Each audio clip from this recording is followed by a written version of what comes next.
Hi guys, AR Malik here. Today we will learn how to send WhatsApp messages or make calls without saving a number. It's very simple. You must have GB WhatsApp Pro. Let's go to WhatsApp. Now click on these three lines. Now you have an option of message a number. Click here. Now you have to first dial a country code, then dial a number. I dialed a Pakistani country code. Now I am going to dial a random number. I have dialed a random number.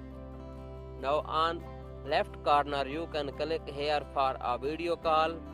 Click on middle one for voice call and click on the right button for a text message. I click here for a text message. Now you can see DP is showing. Now I have sent a message. The message has been sent. You can also make a voice call after clicking here.